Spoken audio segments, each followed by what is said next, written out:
Okay, so we've got a look at these calipers. They're in a bit of a state. This sticker is completely toasted here. I've a chat to Yambits. They do these decals for the RD400 calipers, but not for the 500. The RD400 ones that are available on the website are 45mm in diameter, and these are 40mm. So I've sent them a couple of pictures and some dimensions, and hey, who knows, they may or may not be able to get some. This is the rear brake caliper. It's a little bit different.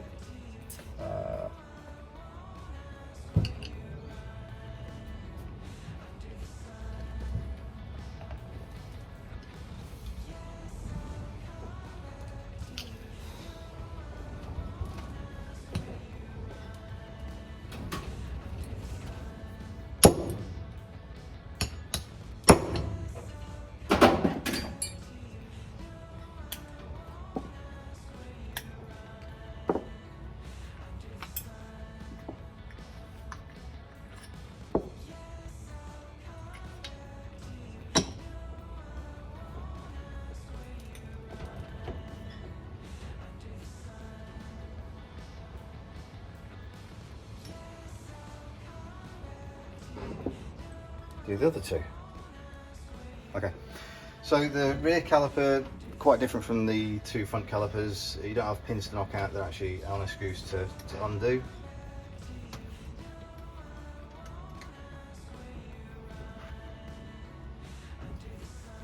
There we go. I'm sure you've all seen on YouTube a million times people doing this little trick. So you take out one of the bleed nipples, you can get your airline, blast it in there, piston cups come out, store everything. You know, these are all relative to each caliper. That's how I keep myself organised. Bleed screw in there. That half ready for cleaning and painting. This half has got the this metal clip. I just want to make sure I know where it is. That's why I'm taking this video. It's not just for YouTube, it also helps me remember where things go. And so that's that one broken down, ready to go. Often what I'll do as well, areas where I really don't want any paint and sandblasting material and bits and pieces to go into, if it can be put back in with a bolt to blank it off, I find that kind of handy. As it is in this case, the thread that mounts this caliper, this rear caliper and the front calipers actually, is the same thread as the banjo bolt that would go in there. And if like this one, it's got paint and garbage on it over the last 40 years of its life, it doesn't really matter if I mess this up a little bit when I'm painting and blasting. So here we got one completely together. I've taken all the pads and the pins and stuff out of it, but and I've put that in there to blank it. We've got our bleed screw there, pair of cups, 8mm. Depends on how tight it is. It's not very tight. Okay, nice and easy. Do that. Whack her over there. Now, I don't go crazy with the airline. Just give it a little bit of a. That's the thing about this video. I wasn't really too sure whether to do it as, oh, this is how you do something, right? I'm not a trainer, not in this field anyway. Yeah, I wouldn't want anyone copying what I'm doing, so there's my disclaimer. Don't copy what I'm doing. Observe, laugh, and if you see me getting injured, you'll probably laugh even harder. Okay, so what we're going to do is temporarily hold on to one of the cups, and the other cup can only go so far because of the back of the grips. All right, so they're most of the way out.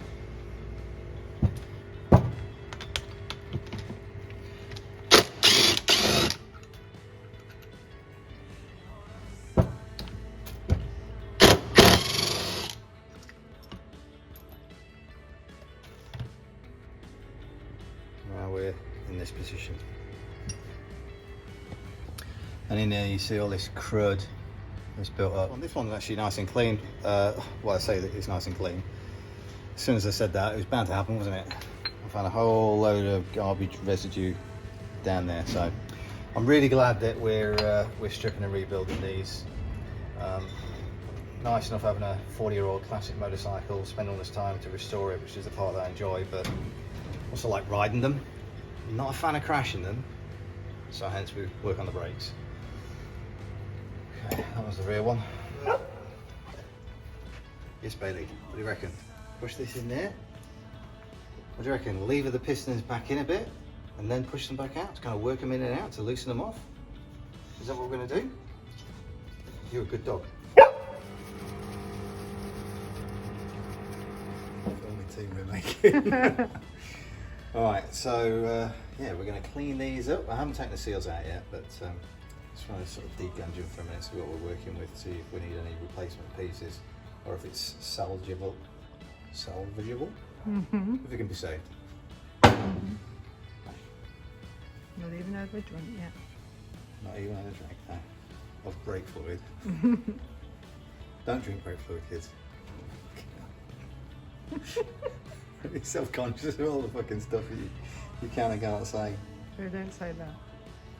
What? That you're self-conscious? Oh. Don't say you don't drink brake fluid, kids. Yeah, seriously, there's dirt and grit in here from 4 decades. I don't know when these calipers were last taken apart and properly cleaned and had new seals and bits and pieces, but yeah, they need more work. I mean, overall it just makes sense to save what you can.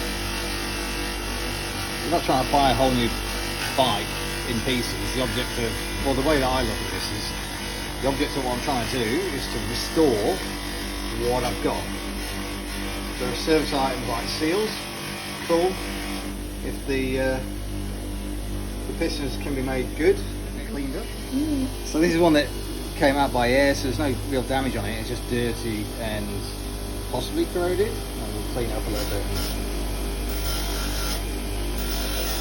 See what we're working with.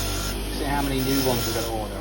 Okay, so you see all this grit in there, look? When I say grit, it's like small rocks almost. It's just crappy sediment. So all of this, all the little oil galleries and bits and pieces, you've got to clean them out.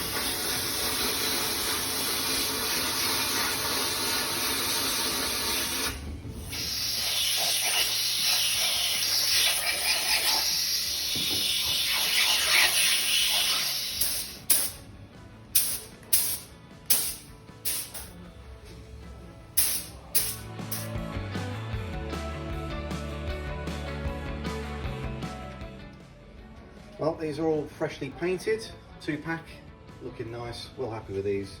We'll start the rebuild now. I was chatting to somebody the other day about the process that I tend to follow, and it really is a case of just strip everything down into piles, put them in boxes, put them on shelves, work through a box or a pile at a time, stripping, blasting, cleaning, reassemble dry, and see what's reusable and what isn't reusable. So these will go back on the bike today. They won't be ready for bleeding them up just yet because I need to do the hoses and a few other bits and pieces, rebuild that master cylinder from last week. Just trying to get the sealed seat, there it is. I'm making this look way harder than it is. And well, you can't seem to put the dust cover on. They're on, they're not lit up yet.